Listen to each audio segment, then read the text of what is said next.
저는 오늘 요한복음 21장 12절로 23절의 말씀을 중심으로 내가 나를 사랑하느냐 라고 하는 제목으로 은혜를 나누고자 합니다. 한번 따라 하시면 좋겠습니다. 내가 나를 사랑하느냐. 여러분, 하나님과의 관계도 마찬가지고요, 사람과의 관계도 마찬가지입니다. 여러분, 일이 먼저인가요? 관계가 먼저인가요? 일이 먼저다라고 생각하는 사람도 혹 있을 수 있겠고, 그러나 여러분 반드시 기억할 것은 관계가 먼저입니다. 관계가 귀한 거예요.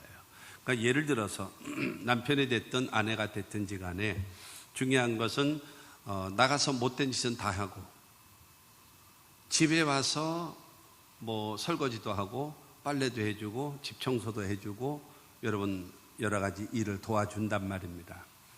여러분 바깥에서 못된 짓 다 하고 돌아다니다가 집에 와서 봉사만 하면, 수고만 하면 여러분 그러면 만족하시겠습니까? 여러분 정상적인 사람이라면 그렇지 않겠어요?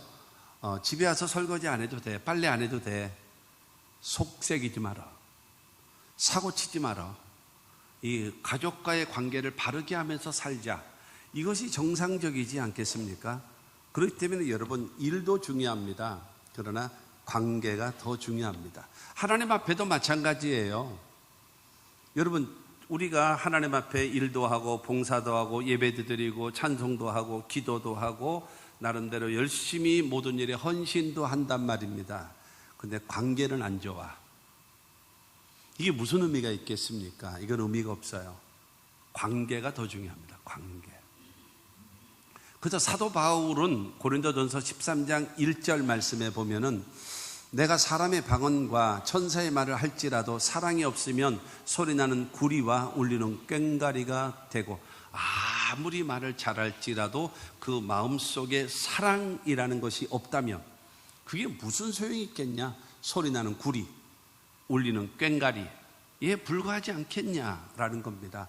2절 말씀에 보게 되어지면 내가 예언하는 능력이 있어 모든 비밀과 모든 지식을 알고 또 산을 옮길 만한 모든 믿음이 있을지라도 사랑이 없으면 내가 아무것도 아니요. 여러분 온갖 능력, 온갖 지식, 그 다음에 산을 옮길 만한 내게 믿음이 있다 할지라도 그 안에, 그 마음속에 사랑하는 마음이 없다면 아무것도 아니라는 거죠. 나하고 상관없는 일이죠. 그렇지 않겠어요? 3절도 말합니다. 내가 내게 있는 모든 것으로 구제하고 또 내 몸을 불사르게 내줄지라도 사랑이 없으면 내게 아무 유익이 없느니라. 여러분 아무리 말을 잘하고 좋은 말을 많이 할지라도 그 안에 사랑하는 마음이 없다면 그거는 울리는 꽹과리와 같은 것이고, 아무리 믿음이 있고 능력이 있다 할지라도 사랑이 없으면 아무것도 아니고, 아무리 희생을 하고 구제를 한다 할지라도 중요한 것은 사랑이 없으면 아무 유익이 없다라고 말하고 있는 것입니다. 일보다 여러분 관계라고 하는 것이 더 여러분 필요한 것이고 우월한 것이고 중요한 것이라고 하는 것을 말씀하고 있다라고 할 수가 있습니다. 오늘 요한복음 21장에 있는 이 말씀은 부활하신 예수님께서 세 번째 나타나신 사건입니다. 그 도마가 없는 10명의 제자가 있을 때에 예수님이 나타나셨고, 그 다음에 일주일 지난 다음에 도마가 있는 상태에서 11명의 제자가 모여 있을 때에 부활하신 예수님께서 나타나셨습니다. 그런데 여러분 중요한 것은 바로 이 베드로와 더불어 여러분 7명의 더불어 7명의 제자들에게 디베랴 바닷가에서 나타나신 사건, 그것이 오늘 본문 말씀입니다. 여러분 이 본문을 통해서는 중요한 것은 바로 무엇인가 하면 하나님 앞에 일하는 사람들도 관계를 바르게 하고, 그리고 주어진 사명과 직분을 감당하는 것이다 라고 말하는 겁니다. 우리는 하나님 없이, 하나님을 사랑하는 마음이 진정으로 하는 마음이 없이 그리고 주의 일 할 때가 있어요. 습관에 의해서. 내 직분에 의해서 해요. 내 마음에 뭐는 없고요, 사랑의 마음은 없고, 진정으로 여러분 믿는 그 믿음이 없이 형식과 의식적으로 여러분 할 수가 있단 말이에요. 마지 못해서 안 하자니 또 이게 체면상이 안 될 거고, 하자니 힘들고 안 하자니 찜찜하고, 하기는 하는데 이게 무거운 짐이 되어져서, 안 하자니 여러분 이게 안 되고, 하자니 힘들고, 여러분 이런 상황에서 여러분 갈등하고 있지는 않은가요? 오늘 비가 왔다고 쳐보세요. 아니면 눈이 왔다고 쳐보세요. 기온이 갑자기 많이 추워졌다고 생각해 보세요. 그러면 마음속에 꼭 교회를 가야 되나 말아야 되나, 이런 갈등. 그러나 중요한 것은 사랑하는 사람을 만나러 간다면, 비가 오면 무슨 상관이 있어요? 바람 불면 무슨 상관이 있어요? 눈이 오면 무슨 상관이 있어요? 심지어는 태풍이 불어도 무슨 상관이 있습니까? 사랑을 안 해보셨구나. 그렇지 않습니까? 사랑하는 사람을 만나러 가면 여러분 기후 조건이다 모든 상황은 아무 의미가 없어요. 그냥 무조건 가는 거예요. 뭐 때문에요? 사랑하기 때문에. 사랑하기 때문에. 그러니까 중요한 것은 관계를 바르게 하고 그 다음에 일을 하는 거다. 그러니까 예배 드릴 때에 어떻게 해요? 기쁨으로, 즐거움으로, 감사함으로, 감격함으로. 여러분 예배를 드려야 그 예배가 살아있지. 여러분 마지 못해서 의무감에, 그러니까 뻥뻥뻥뻥 틀리는 거예요. 그게 여러분 사람이 일하는 것도 봐도, 일하는 걸 봐도 내일처럼 기쁘고 즐거운 마음으로 일하는 사람이 있고, 마지 못해서 하는 사람이 있단 말입니다. 그렇기 때문에 관계입니다. 관계가 좋아야 돼요. 어떤 것보다도. 오늘 말씀을 통해서 하나님의 큰 깨달음이 있고 은혜가 되시기를 바라고, 여러분의 신앙에 많은 생각을 할 줄 알고 하나님께 더 가까이 갈 수 있는 귀한 시간이 되시기를 바랍니다. 첫째로 베드로를 찾아오신 예수님을 볼 수가 있습니다. 베드로라고 하는 사람은 자기가 예수님의 수제자라고 자청하고 다녀요. 자청. 자기는 그냥 수제자예요. 이제 이런 마음을 갖고 이랬어요. 근데 어느 날 예수님께서 너희가 오늘 밤 나를 다 버리리라. 너희가 다 나를 버리리라. 그때 베드로가 말합니다. 다 주를 버릴지라도 나는 결코 주를 버리지 않겠습니다. 그때 예수께서 그 베드로를 쳐다보시고 네가 오늘 밤 닭 울기 전에 3번 나를 부인할 것이야 라고 얘기를 해요. 그때 베드로가 주님 무슨 그런 말씀 하십니까? 내가 주와 함께 죽을지언정 결단코 주를 부인하지 않을 것입니다. 그러니까 다른 제자들도 질세라 마찬가지, 우리도 마찬가지지요 라고 지금 상황이 되어졌습니다. 그런데 예수님께서 겟세마네 동산에서 기도하시다가 그 다음에 잡혀서 가서 여러분 신문을 당하고 고통을 당하고 그 다음날 십자가 못 박혀 죽으시잖아요. 그런 사건이 이루어졌어요. 그 예수께서 십자가 못 박혀 죽으시고 여러분 부활하셨고, 부활하신 예수님을 2번이나 만났어요.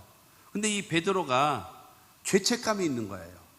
자칭 여러분 수제자라고 얘기했고, 내가 다 주를 버려도 나는 주를 버리지 않는다라고 얘기했고, 주와 함께 죽을지언정 결단코 나는 주를 버리지 않고 부인하지 않을 거라고 얘기했던 자기가 예수를 모른다고 부인하고 저주하고 맹세까지 하면서 부인하잖아요. 이게 벼룩도 낯짝이 있다는 말이 있잖아요. 그야말로 벼룩이 낯짝이 있는 것처럼 이게 하나님 주님 앞에 나설 수 있을 만한, 지금 10명의 제자가 있는 가운데 11명의 제자가 있는 가운데 그냥 그 군중 속에 같이 만난 거예요. 무리 속에 같이 만났어요. 근데 주님과 자기와 1대1과의 이 독대하고 주님 앞에 또 나아가기가 이게 영 마음속에 부담스러운 거예요. 그러니까 오늘 요한복음 그 21장 그 말씀에 보게 되어지면 나는 고기 잡으러 갈란다. 나 예수 따르는 거 싫어. 그리고 예수 앞에 나타나고자 하는 명분도 없고 나는 갈란다 그랬더니, 여러분 베드로의 친구들이 있거든요. 빌립이라든가 야고보라든가 그 다음에 그 친구 나다나엘이라든가 이건 친구예요. 그 다음에 그의 동생인 야고보 동생이 요한이고 베드로의 동생이 안드레란 말입니다. 이렇게 되어져서 여러분 7명이, 베드로를 포함한 7명이 그래 우리도 가자 그러면서 7명이 나가서 옛날에 있었던 배를 타고 그 다음에 노를 젓고 나가서 그물을 내려 고기를 잡는 거예요. 여러분 마음이 영적으로 침체되어져 있고 마음이 그 체념되어져 있는데 일이 잘 잡히겠습니까? 고기도 아는 거예요. 그런 이 영적으로도 실패하고 있고 정신적으로도 그 황폐해진 사람 앞에서는 고기도 잡혀주지를 않아요. 다 도망가는 거죠. 그러니까 밤새도록 그물을 내리는데 한 마리도 못 잡는 거예요. 한 마리도 못 잡았어요. 그때 요한복음 26장 4절과 5절 말씀을 보게 되어지면 날이 새어갈 때에 예수께서 바닷가에 서셨으나 제자들이 예수이신 줄 알지 못하는지라 예수께서 이르시되 얘들아 너희에게 고기가 있느냐 대답하되 없나이다. 없죠. 한 마리도 못 잡은 거예요. 여러분 근데 예수님께서 베드로를 처음에 제자로 부르실 때도 그때도 여러분 가셔서 그 배를 빌리시고 그 다음에 깊은 데 나가서 그물을 내려 고기를 잡아라 하시고 나서 2배가 잠기게 되어지는 그 역사를 베푸신 다음에 나를 따르라 하면서 제자로 삼으셨어요. 근데 지금 신앙의 회의감을 느끼는 거예요. 뭐 누가 잘못했나요? 지가 잘못한 거지. 그럴지라도 중요한 거는 베드로는 실망에 빠져 있고 그 다음에 이 좌절감에 빠져 있는 그를 회복시키시기 위해서 예수님은 베드로를 찾아오십니다. 그때도 고기를 잡고 있는 때 찾아오셨습니다. 너희에게 고기가 있느냐? 그때에 없습니다. 아무것도 없습니다. 라고 말하는 겁니다. 그러자 예수님 말씀하십니다. 배 오른편에다가 그물을 내려 고기를 잡으라고 말해요. 6절 말씀을 보면 이르시되 그물을 배 오른편에 던지라 그러면 잡으리라 하시니 이에 던졌더니 물고기가 많아 그물을 들 수 없더라.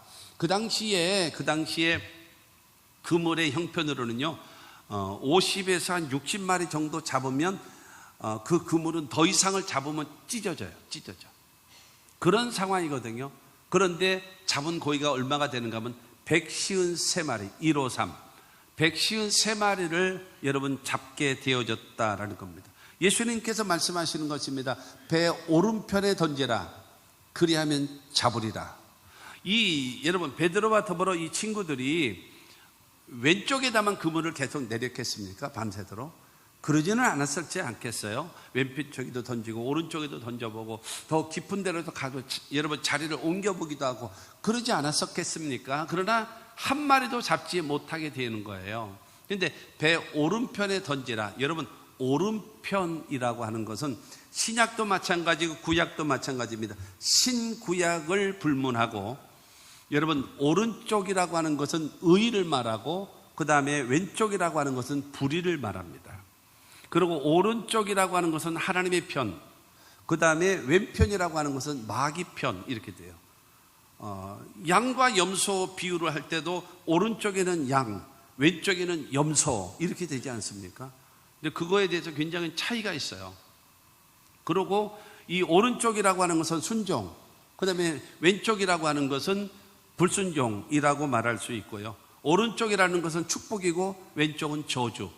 예를 들어서 저 구약의 창세기에 보게 되어지면 야곱이 나이가 많아서 늙었어요. 그래서 이 눈이 구별이 잘 안 가는 거예요. 그래서 자기 그 11번째 아들 요셉이 자기 2 아들을 데리고 오는 거예요. 아버지, 내 2 아들을 축복해 주십시오. 그랬더니 그래. 그래서 이제 앞으로 오게 했어요. 오게 해서 아버지 그냥 쭉 뻗으면 돼요. 오른손 쭉 뻗으면 그 아버지의 우수의 큰아들 므낫세가 있고 아버지의 왼손 좌수에는 그 둘째 아들 에브라임이 있습니다 라고 했어요. 그때에 야곱이 손을 이렇게 내밀다 이렇게 기도해 주려고 하다가 이게 어금 맞춰서 안수를 하는 거예요. 그러니까 요셉이 보고 싫은 거예요. 아버지 왜 그러세요? 아니 노인네가 뭐 지금 팔을 꺾어서 하세요. 그냥 뻗으세요. 뻗으시면 오른쪽에 아버지의 오른쪽에 큰아들 므낫세가 있습니다. 그리고 둘째 아들은 왼쪽 손에 있습니다. 그랬더니 아들아 나도 안다. 하나님께서 이 큰 자도 축복하시겠거니와 둘째를 더 크게 하신단다 하면서 오른쪽으로 여러분 안수를 했거든요. 그러니까 이 오른쪽이라고 하는 것은 바로 무엇인가 하면 하나님 중심이라는 거예요. 오른쪽이라고 하는 것은 무엇인가 하면 하나님의 말씀에 순종하는 자가 되라는 겁니다. 여러분, 오른편에다 금을 내리라고 하는 것은 인간의 위치, 인간의 편에 서 있지 말고 하나님 편에 서 있으라는 것을 여러분 말씀하고 있는 겁니다. 네가 지금 실패한 이유는 뭐냐? 왼편, 인간의 방법으로, 세상적 방법으로, 네 감정으로 살아가니까 너 실패하지 않았냐? 오른편에다가 금을 내리라. 그랬더니 여러분 153마리가 잡히는 역사가 나타나게 되어졌거든요.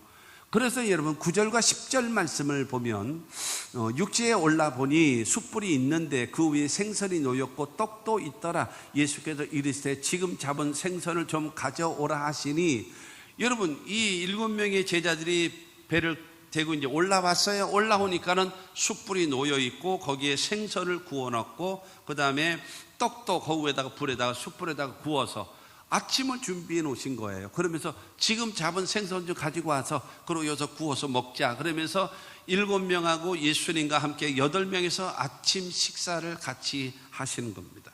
조반을 먹는 거예요. 예수님께서 그들에게 음식을 준비해서 먹을 거를 주면서 그들과 대화하고 그들을 회복시키는 겁니다. 그러면서 15절 말씀을 보면 15절에 그들이 조반 먹은 후에 예수께서 시몬 베드로에게 이르시되 요한의 아들 시몬아. 식사를 하신 예수께서 15절도 마찬가지고 16절도 마찬가지고 17절도 마찬가지입니다. 요한의 아들 시몬아라는 거예요. 지금까지 뭐라고 얘기했나요? 시몬 베드로에게. 시몬이라고 하는 것은 갈대거든요. 베드로라고 얘기하는 것은 반석입니다. 너는 갈대였었지만 이제는 개바, 반석이다 라고 늘 말씀을 하셨습니다. 그런데 너는 인간의 아들 시몬, 갈대라는 거예요. 너는 갈대처럼 살아봤다. 근데 이제는 반석으로 살아야 되지 않겠니? 라고 하면서 요한의 아들 시몬아 하면서 그를 부르시는 거예요.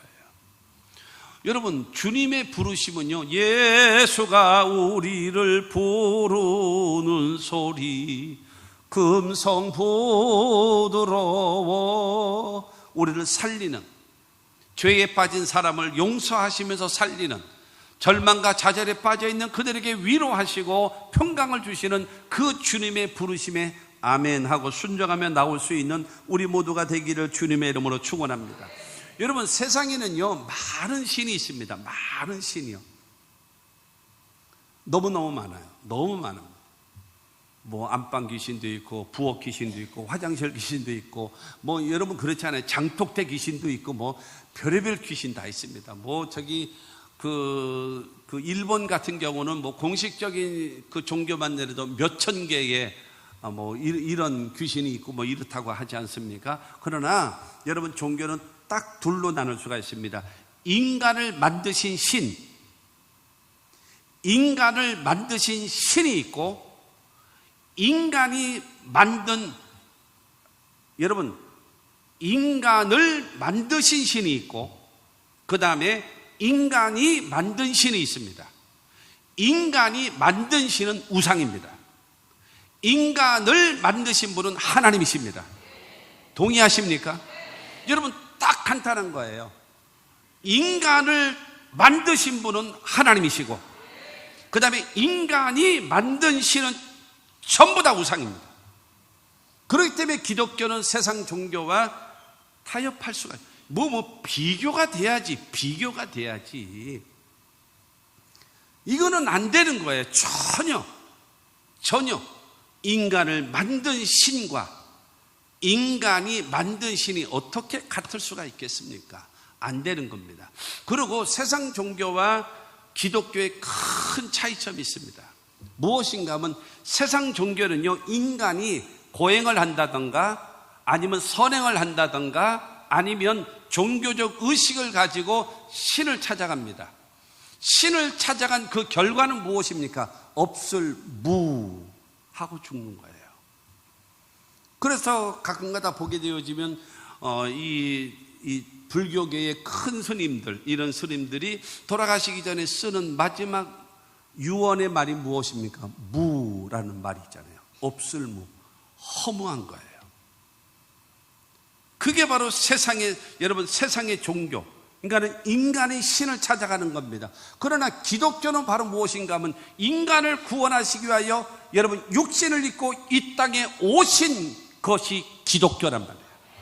할렐루야. 그렇기 때문에 기독교는 바로 무엇인가 하면 다른 데는 죽었다, 다른 데는 가짜다, 저는 그렇게 비하하고 싶지는 않고, 여러분 우리가 믿는 하나님은 진짜 하나님이에요. 인간을 창조하신 하나님이시고 우리를 구원하기 위하여 육신을 입고 이 땅에 오셔서 우리의 죄와 저주와 질병과 죽음과 영원한 멸망을 담당하신 여러분 하나님이심을 믿게 되기를 주님의 이름으로 축원합니다. 그러므로 이 하나님의 부르심을 따라서 나와서 여러분 순종하는 사람에게는 구원의 역사가 나타납니다. 죄를 지었음에도 불구하고, 못났음에도 불구하고, 버림을 받아야 마땅함에도 불구하고 주님의 부름에 아멘하고 나오기만 하면은 주님께서는 우리를 구원하시고 회복시켜 주심을 믿으시기를 바랍니다. 그래서 예수께서 수고하고 무거운 짐 진 자들아 다 내게로 오라, 내가 너를 쉬게 하리라 하셨습니다. 그렇기 때문에 여러분 탕자가 아버지께로 돌아왔을 때에 묻지도 않았어요. 따지지도 않았어요. 너 그 많은 돈 가져갔다가 돈 얼마나 남겨왔어? 여러분 나가지 말라 그랬는데 왜 나갔어? 여러분 이런 말 했다면 탕자는 나가서 안 들어옵니다. 그러나 묻지도 않고 따지지도 않고 그를 받아주시고 여러분 회복시켜 주시는 그분이 우리의 하나님이신 겁니다. 그러므로 여러분 이 베드로를 찾아오신 예수님은 베드로를 구원하시고 베드로를 회복시켜 주시고 베드로를 하나님의 사람으로 다시 만들어주는, 그러기 위해서 여러분 이 땅에 여러분 오신 주님이심을 믿으시기를 바랍니다. 우리를 여러분 그래서 부르셔서 우리도 이처럼 와서 하나님께 예배하고 하나님을 섬기며 하나님께 영광을 돌리게 되는 줄로 믿습니다. 두 번째로 베드로에게 내가 나를 사랑하느냐 물으시는 예수님이십니다. 베드로에게 세 번에 걸쳐서 내가 나를 사랑하느냐라고 묻습니다. 여러분 이 베드로에게 예수님이 물으시는 것이 여러분에게도 동일하게 물으실 겁니다. 동일하게. 15절 말씀을 보게 되어지면 그들이 조반 먹은 후에 예수께서 시몬 베드로에게 이르시되 요한의 아들 시몬아 내가 이 사람들보다 나를 더 사랑하느냐 하시니 이르되 주님 그러하나이다. 내가 주님을 사랑하는 줄 주님께서 아시나이다. 아가페적인 사랑. 이 사람들보다 그 제자들이죠. 이 사람들보다 나를 더 사랑하니 너? 라고 물으시는 겁니다. 예수께서 잡히시기 때에 아까도 말씀드렸던 대로 오늘 밤 너희들이 다 나를 버리리라 라고 얘기하잖아요. 그때 베드로가 말하기를 다 주를 버릴지라도, 요놈들은 그럴지도 몰라요. 여기 보세요, 얼굴 보세요. 딱 그렇잖아요. 요놈들은 다 주를 버릴지라도 나는 주님을 버리지 않습니다. 이렇게 얘기했어요. 그러니까 베드로를 쳐다보시고 예수님 말씀하시는 겁니다. 네가 오늘 다 굴기 전에 3번 나를 부인할 거야. 그러다 베드로가 힘주어서 말합니다. 내가 주와 함께 죽을지언정 결단코 그런 일은 없습니다. 그래서 그것은 옆에 있는 제자들은 어땠었던가요? 다 똑같이. 그러면 저희도 마찬가지죠. 우리가 왜 예수님을 떠납니까? 왜 버립니까? 그리고 예수를 부인한다고요? 말도 안 돼요. 이라고 얘기를 하고 있는 것입니다. 여러분 예수님께서는 말씀하시는 겁니다. 그래, 다 주를 버릴지라도 너는 버리지 않는다며. 다 주를 부인할지라도 주와 함께 죽을지언정 결단코 나를 부인하지 않는다며. 예, 그 사랑이 지금도 유효하냐? 베드로의 심장을 찌르는 거예요. 너 나한테 얘기했잖아. 다 주를 버려도 나는 버리지 않습니다. 다 주를 부인해도 내가 주와 함께 죽을지언정 결단코 부인하지도 않고 결단코 주를 버리지 않을 것입니다. 근데 예수님께서 그 사랑, 그 마음,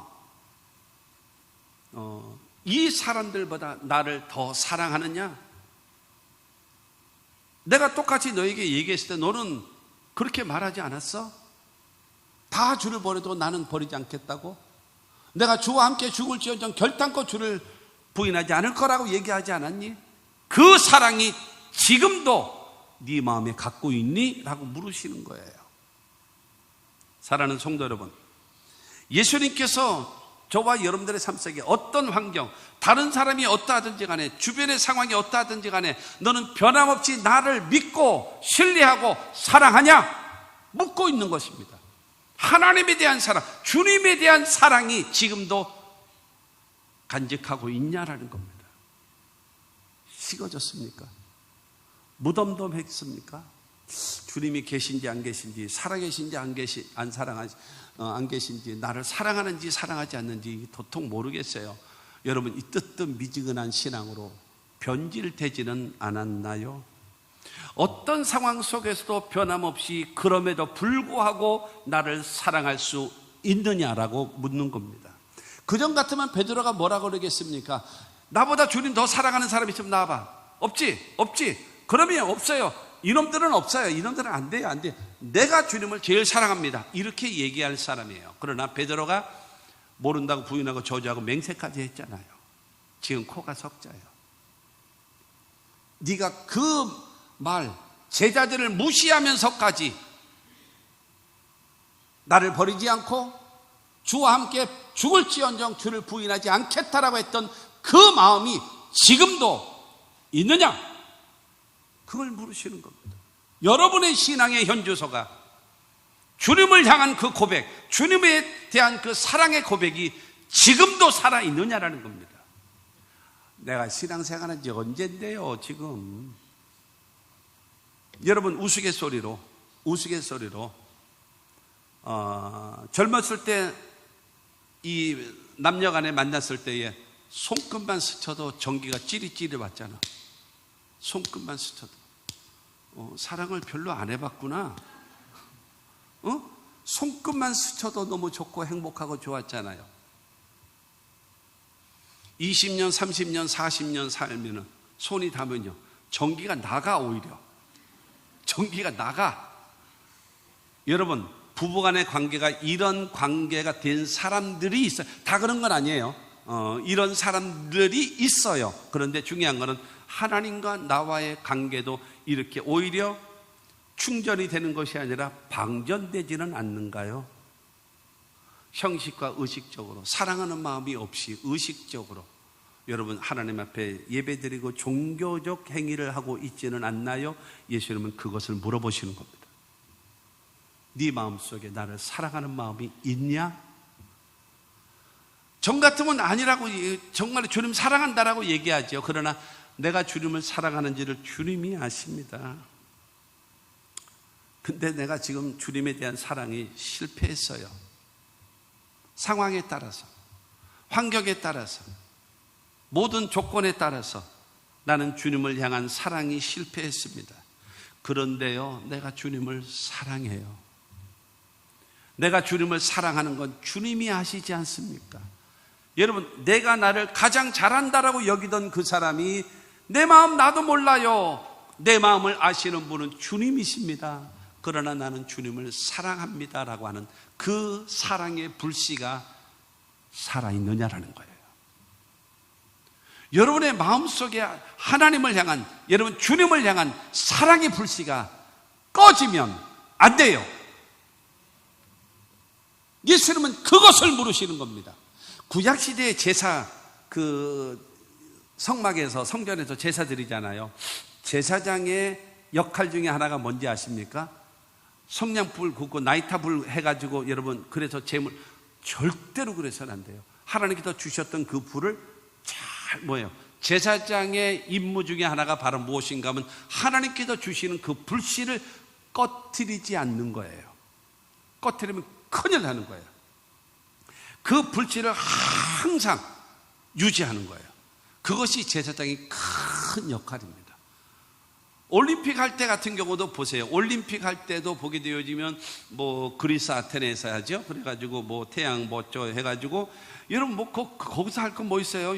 돋보기 갖다 놓고 종이 갖다 놓고 이렇게 쫙 해서 1분도 안 돼서 불 나는 거는 태양빛으로 이래서 돋보기 500원짜리 갖다 놓고 이게 종이만 돼도 나잖아. 근데 거기서 그래서 어렵게 힘들게 해도 배 타고 못 타고 해서 오잖아요. 와가지고 한국에 딱 도착을 했으면 그것이 전국을 투어를 하면서 그 불이 꺼지나요, 안 꺼져요? 꺼져서는 안 되는 거예요. 그 불씨를 여러분 유지하는 거예요. 그리고 이 올림픽 하는 동안에 내내 올리브유 그 불이 타오르고 마지막 때 그 불씨가 탁 꺼지는 거죠. 마지막 끝날 때 탁 꺼지는 거죠.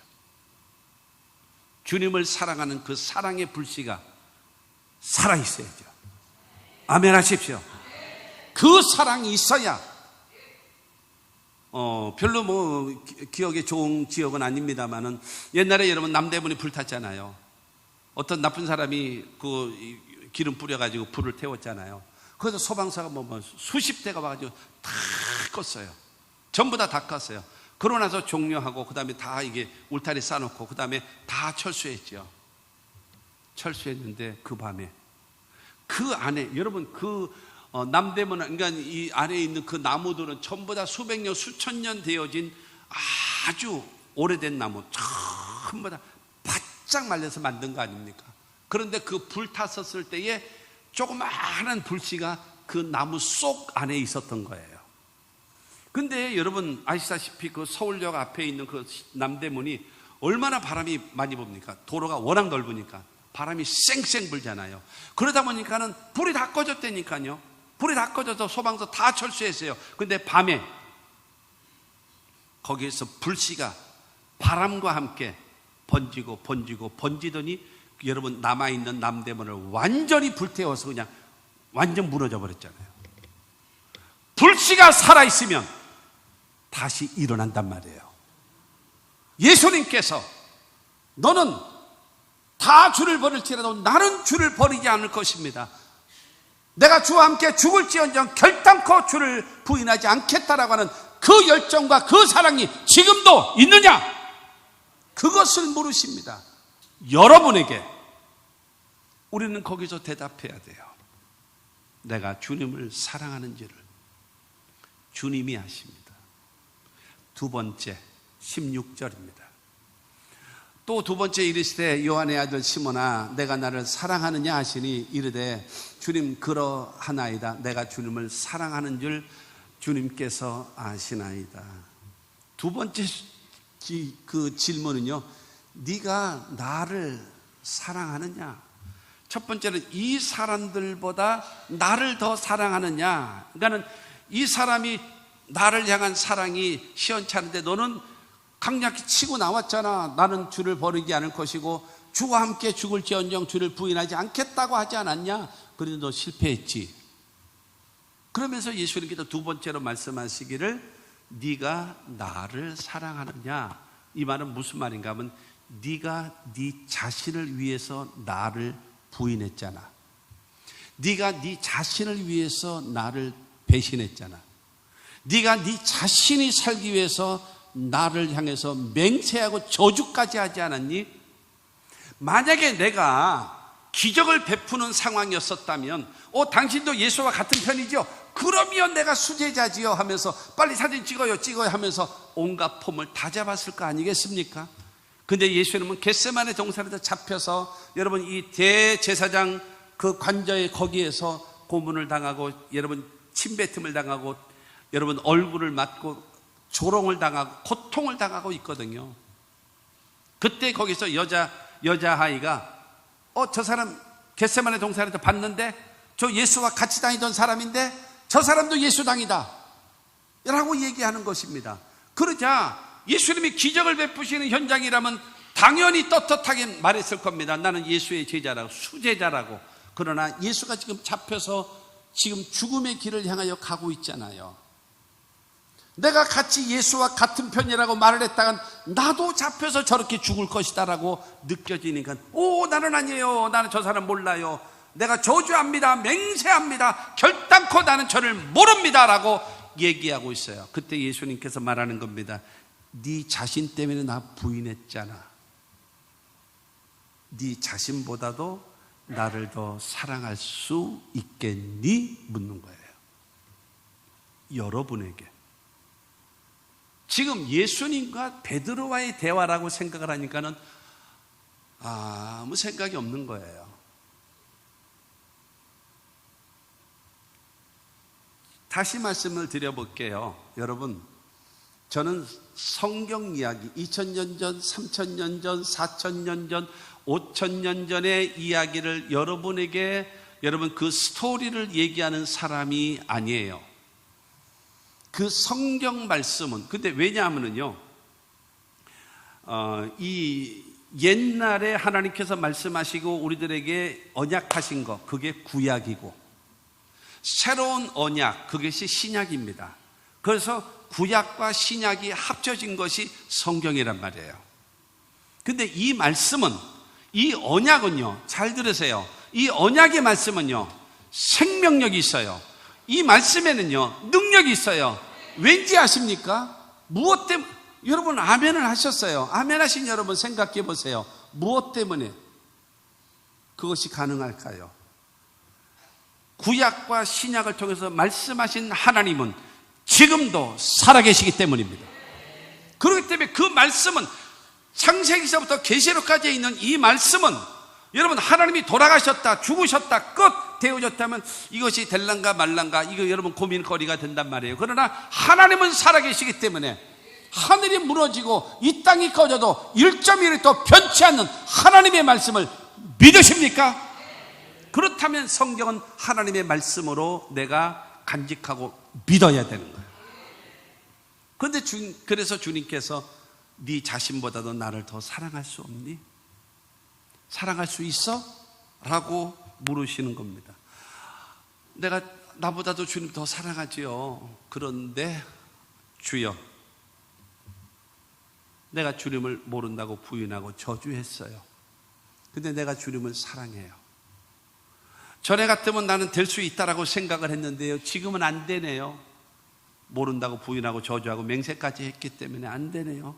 그러나 내가 주님을 사랑합니다. 이것을 말하고 있는 것입니다.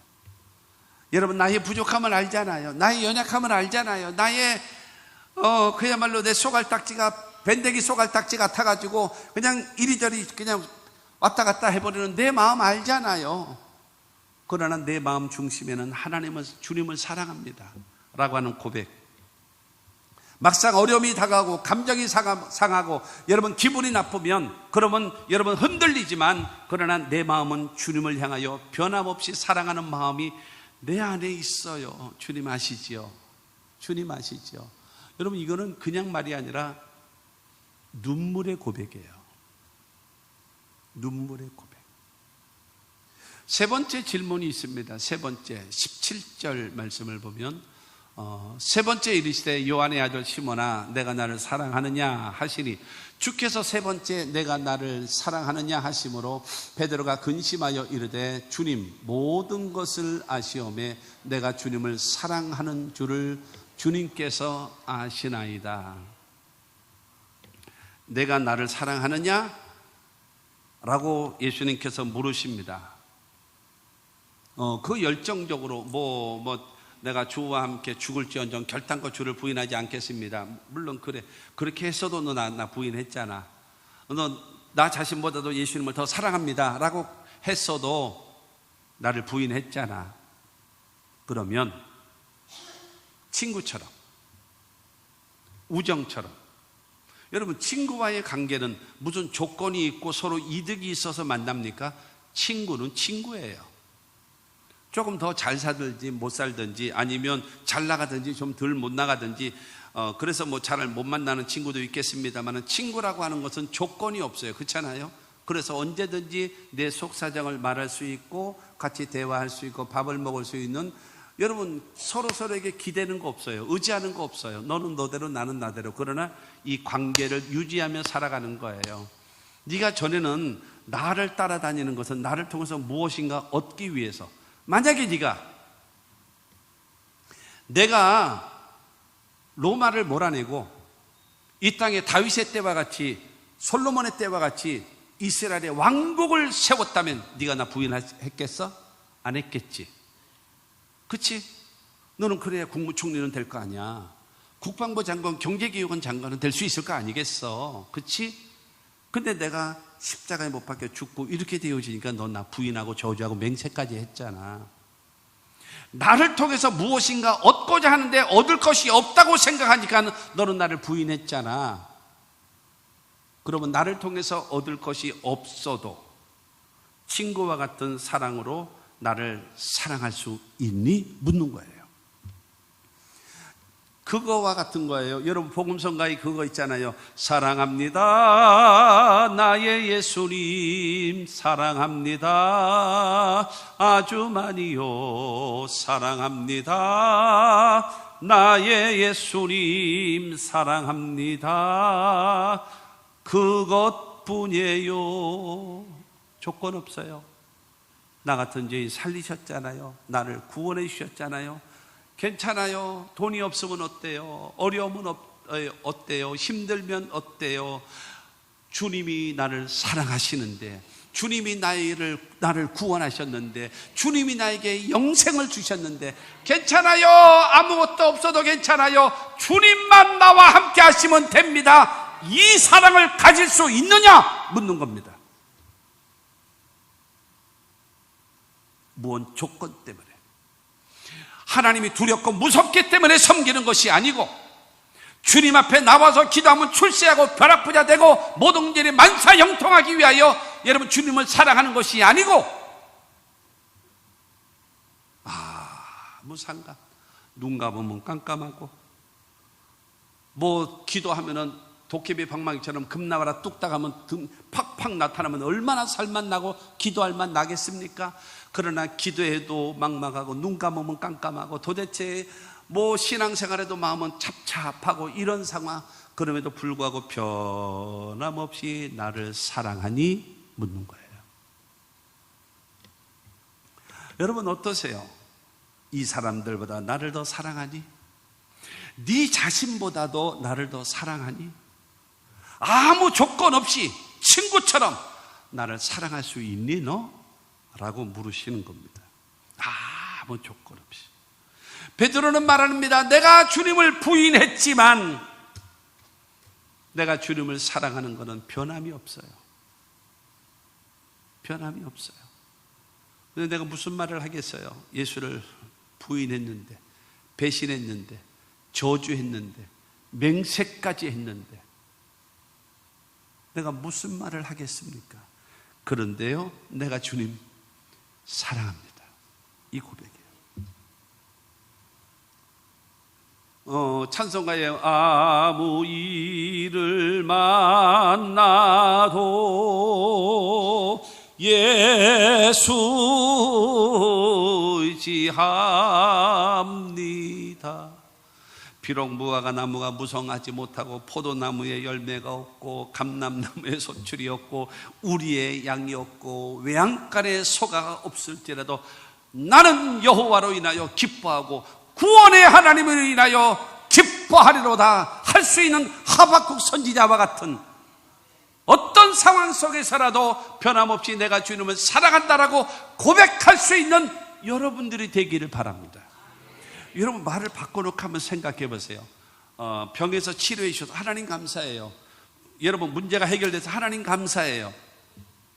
내가 모든 일이 만사형통해 하나님 감사해요. 그렇다면 여러분 만약에 건강해야지만이 내가 주님을 사랑한다고 하면 병들어 죽으면 어떡하지요?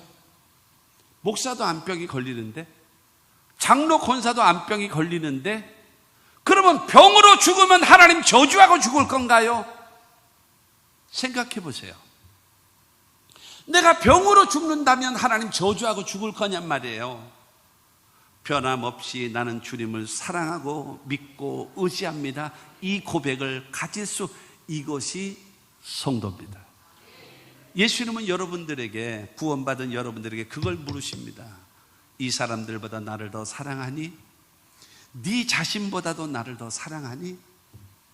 그리고 아무 조건 없이 나 사랑하니? 라고 할 때 거기에 그럼요, 내가 주님을 사랑합니다 라고 할 수 있어야 그것이 진짜예요.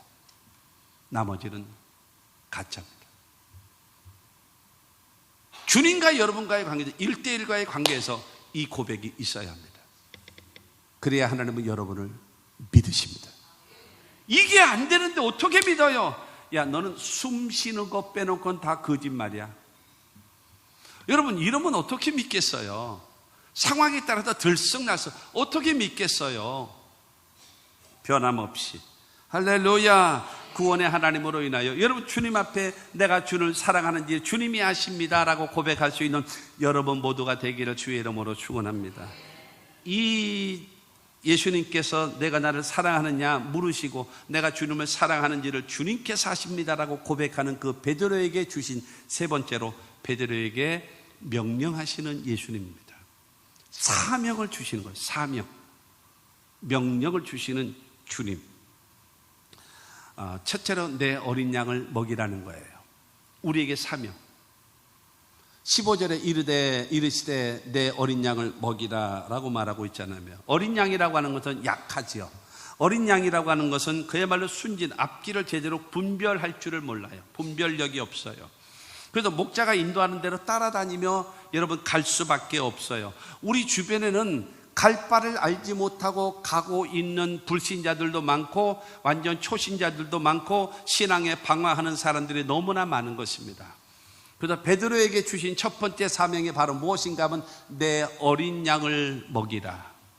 어린 양, 갈 바를 알지 못하는 그들에게, 그 어린 양들에게 복음을 전하고 말씀을 전하고, 그래서 하나님의 사랑과 예수 그리스도의 복음을 전해서 그들로 하여금 바르게 성숙, 성장, 하나님 중심의 신앙으로 되어질 수 있도록 그것을 만들라. 예수 모르는 사람에게 예수의 복음을 전해서 그들로 구원받게 만들고, 예수를 알지라도 제대로 알지 못하는 자들에게 바르게 알게 해서 그들로 하여금 하나님을 섬길 수 있도록 만들어야 된다. 이것이 너에게 주어진 사명이다라는 겁니다. 고린도전서 10장 33절에 보면은 바울이 말합니다. 나와 같이 모든 일에 모든 사람을 기쁘게 하여 자신의 유익을 구하지 아니하고 많은 사람의 유익을 구하여 그들로 구원을 받게 하라. 여러분, 중요한 거는 내 주변의 사람들에게 기쁘게 하고 그들에게 유익을 주고 그들에게 도움을 주면서 내가 만난 예수, 내가 여러분 섬기는 예수를 전함으로 그들도 구원받게 만들라는 거예요.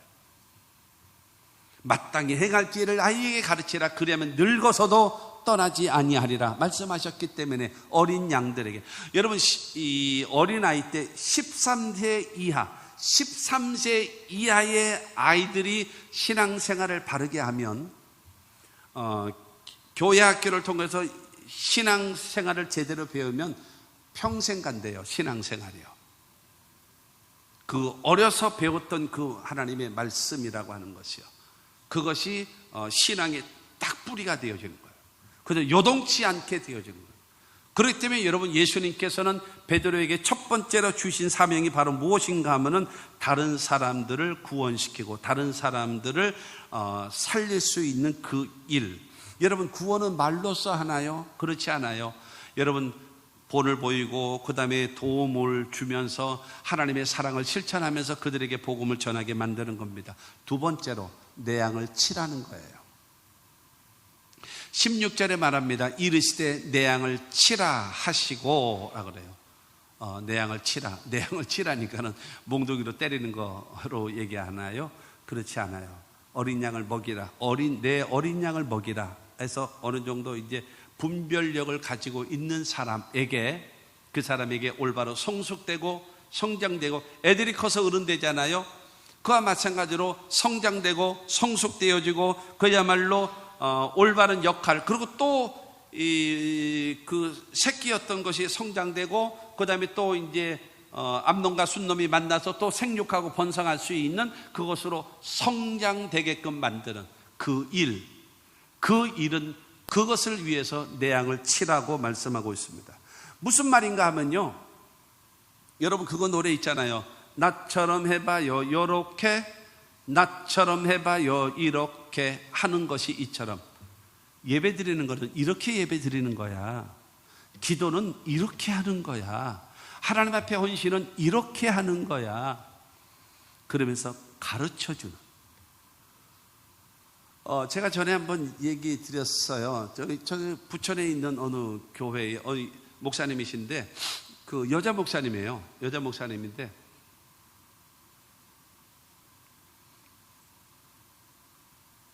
있는데 원룸이 250개야. 별로 안 놀래네. 250개야. 근데 오정동에다 똑같이 만들고 있어요. 250개. 건축업을 하는 분이에요. 인천 순복음교회를 다녔다가 거기서 개척을 하신 분이에요. 근데 부흥회를 2번 갔었거든요. 갔었는데 성도들이 전부 다 직원들이야. 그거는 자동적으로 오는 거야. 자동적으로 되어지는 거예요. 근데 그 목사님이 밥을 먹으면서 그 얘기를 하더라고요. 근데 그래서 거기서 내가 처음으로 벤츠 500을 타봤다니까. 나를 우습게 보지 말아요. 벤츠 500을 타본 사람이야, 나도. 그 아들이 이 건축업을 이어받아서 하시는데, 자기를 해서 나를 태워주고 이제 그래서 식사를 가고 그렇게 되어지는데, 자기가 처음 그래서 인천 순복음교회에서 대형교회잖아요. 거기서 11조 랭킹 1위래요. 그분이 원래 집사였을 때였었대요.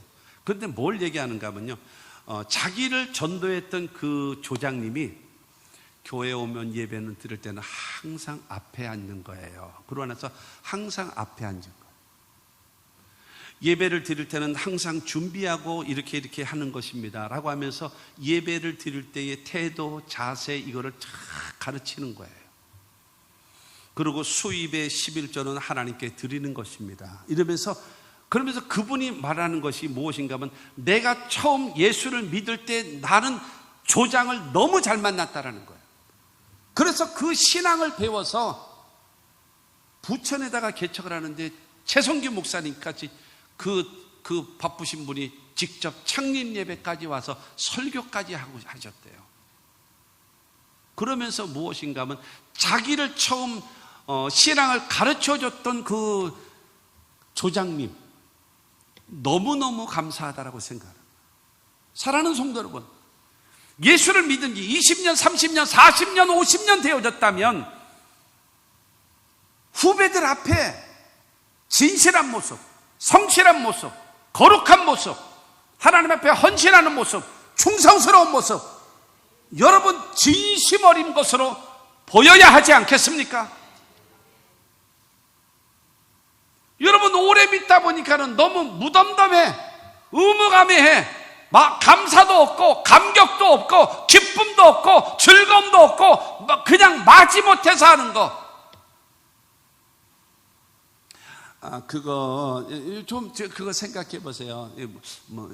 가사를 생각 아니라고 그러나요? 우리가 주일 예배 드릴 때 그 경배와 찬양할 때 앞에 교육자들이 찬양 인도하면서 할 때 마지막이 찬송이 언제나 변함없잖아요. 주의 말씀 받은 그날 참 기쁘고 복되도다, 기쁜 날 기쁜 하잖아요. 그럼 얼굴이 좀 기뻐야 되잖아. 눈은 딴 데가 있고 말로는 기쁜 날 하고 앉았는 거를 제가 보면은 미안하지만 속상해요. 저게 기쁜 거냐? 저게 기쁜 거냐? 어느 사람은 두 손 들고 감사하면서 여러분 눈을 감고 여러분 두 손을 들고 기쁜 날 하면서 찬양하는 사람도 있는데, 어느 사람은 사방 쳐다보면서 말로는 기쁜 날 주 나의 죄 사한 날. 여기에 무슨 사랑이 있고 무슨 기쁨이 있고 무슨 감격이 있겠습니까? 결론에 쓸 말을 미리 말씀드릴게요. 보이지 아니하는 하나님을 보이는 하나님처럼 섬기면 보이지 아니하시는 하나님께서 여러분의 보이는 삶을 축복하실 겁니다. 보이지 아니하는 하나님을 무시하기 때문에 그래요. 무시하지 마세요. 하나님은 여기시기 때문에 우리 눈에 보이질 않는 거예요. 그런데 보이지 아니하는 하나님을 보이는 하나님처럼 섬기면 보이지 아니하는 하나님께서 여러분의 보이는 삶을 축복하실 겁니다. 그렇기 때문에 사랑하는 성도 여러분, 신앙생활 하면서 후배들 앞에서 초신자들 앞에서 예배 똑바로 드리세요. 예배 저렇게 해도 되는구나, 봉사 저렇게 해도 되는 거네. 여러분들은 전부 다 뭐예요? 모델입니다. 아들은요, 아버지를 보고 배우는 거예요. 딸들은요, 엄마를 보고 배우는 거예요. 그래서 예레미야에 그런 말씀이 있습니다. 애미가 어떠하면 딸도 그러한 즉 그래요. 그래서 모전, 여전 똑같은 거예요. 우리는 여러분 배울 수 있는, 제가 메릴랜드 지역에 가서 부흥회를 했었는데 이영진 목사라고, 사람이요, 참 목회 진짜 기가, 영어를 세상에 얼마나 잘하는 몰라요. 아주 그게 딱 부러워, 다른 거. 그런데 아들하고 딸하고 세 자녀예요. 그런데 나한테요 기를 죽이는 말을 하더라고요. 아들놈이 신학대학을 다니고 있대. 그러면서 뭐라는 줄 알아요? 아빠의 목회를 보니까 나도 목사하고 싶어요. 이래서 신학교 다니는데 그걸 자랑하고 앉았더라고. 그래, 나 아들 없다, 어쩔래. 사랑하는 성도 여러분, 여러분 때문에 예수 믿고 싶어 해야 되지 않겠어요? 나만 그런가? 식당 가면은요, 앞에 사람이 맛있게 먹잖아. 제육볶음에다 이게 쌈 싸먹고 이렇게 예를 들어서 이렇게 하잖아요. 그럼 나는 묻지도 않습니다. 아줌마 적어주세요. 그래요. 여러분, 그래야 되잖아요. 먼저 예수 믿는 것이 기쁘고 즐겁고 감격하고 할렐루야, 이렇게 신앙생활. 시간이 많이 갔네. 주여, 큰일 났네. 세 번째로, 내 양을 먹이라. 내 양을 먹이라. 17절에 예수께서 이르시되 내 양을 먹이라. 중요한 것은 성도들이 하나님을 사랑하고 교회를 사랑하고 사명을 사랑하고 사람들을 사랑하는 사람으로 성장되어지고 하나님 보시기에도 좋고 쓰시기에도 좋은 사람으로 성장시켜라. 너를 뛰어넘을 수 있을 만한 사람으로 성장시키는 자가 되어져라.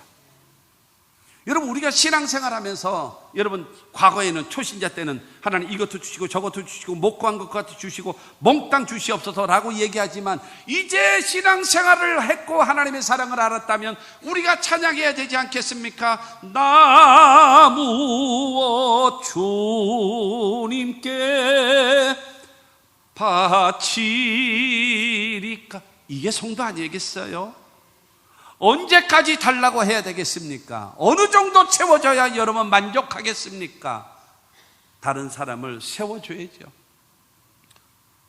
자식이 부모를 통해서 돌봄을 받다가 부모가 나이를 먹으면 젊은 자식이 성장되어진 다음에 부모를 돌봐야 되는 것이 마땅한 것처럼 하나님의 도움을 받고 살아왔다면 이제는 하나님의 영광을 위하여 살아가는 자가 돼야 합니다.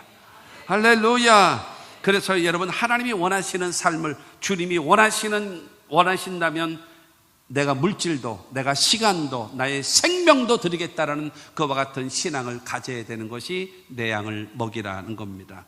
그리고 네 번째가 너는 나를 따르라 말씀하고 있습니다. 18절 19절입니다. 내가 진실로 내게 이르노니 내가 젊어서는 스스로 띠띠고 원하는 곳으로 다녔거니와 늙어서는 내 팔을 벌리리니 남이 내게 띠띠우고 원하지 아니하는 곳으로 데려가리라. 이 말씀을 하시면 베드로가 어떠한 죽음으로 하나님께 영광을 돌릴 것을 가르치심이로라. 이 말씀을 하시고 베드로에게 이르시되 나를 따르라 하시니, 나를 따르라. 네가 젊었을 때는 네 나름대로 다니고 싶은데 다니면서 복음을 전하지만은 네가 늙어서는 네가 원치 아니하는 곳으로 순교하면서 복음을 전하다가 이 세상을 떠나고 천국으로 오게 될 것이다. 예수님 말씀하시거든요. 그렇게 되어지는데 그 눈에 뭐가 띄는가 하면 요한이 띈 거예요. 눈에 띈 거예요. 베드로 눈에. 그래서 21절 22절 말씀을 보면 이에 베드로가 그를 보고 예수께 여짜오되 주님, 이 사람은 어떻게 되겠사옵나이까? 예수께서 이르시되 내가 올 때까지 그를 머물게 하고자 할지라도 내게 무슨 상관이냐? 너는 나를 따르라 하시더라. 잘하는 성도, 이 말은 무슨 말인가? 다른 사람 신경 쓰지 말고, 다른 사람 보지 말고, 다른 사람이 어떠하든지 너는 너의 일을 해라 이거예요. 내 어린 양을 먹이고 내 양을 치고 내 양을 먹이는 그 일을 다른 사람이 하든지 안 하든지 너는 네 일을 잘 감당하며 너에게 주어진 직분과 사명 잘 감당하며 살아라. 할렐루야. 이것이 하나님의 사람들에게 주시는 것입니다. 다른 사람과 비교해서 원망 불평하고 안 하고 못하면 버림받고 책망받습니다. 그러나 여러분, 내가 사명 감당하면 하나님께서 반드시 축복하심을 믿게 되기를 주의 이름으로 축원합니다. 결론의 말씀은 무엇인가? 베드로를 찾아오신 예수님, 베드로를 찾아오셔서 그를 구원시키고 회복시키시는 예수님. 그러면서 예수님께서 두 번째로는 나를 사랑하느냐라고 묻습니다. 이 사람들보다도 나를 더 사랑하느냐? 네가 네 자신보다도 나를 더 사랑하느냐? 그리고 친구와 같이 아무 조건 없이 나를 사랑할 수 있겠냐라고 예수님 물으시는 겁니다. 그 신앙을 확인하신 예수님께서 내 어린 양을 먹이라, 그 다음에 내 양을 치라, 내 양을 먹이라, 너는 나를 따르라 하면서 사명을 감당하는 겁니다. 여러분이 일하는 소에게 망을 씌우지 아니하시는 하나님이십니다. 일꾼이 싹쓸 받는 것이 마땅하다고 말씀하시는 것입니다. 사랑하는 성도 여러분, 여러분의 신앙을 회복하십시오. 그리고 하나님에 대한 사랑을 여러분 간직하고 그것을 주님께 고백하십시오. 그리고 여러분에게 주신 사명과 직분을 감당하십시오. 소에게 망을 씌우지 않게 하시는 하나님께서 여러분의 삶을 축복하실 것이고, 일꾼에게 싹쓸 주는 것이 마땅하다고 말씀하신 하나님께서 여러분의 삶 속에 반드시 풍성케 하시는 복을 주실 줄로 믿습니다.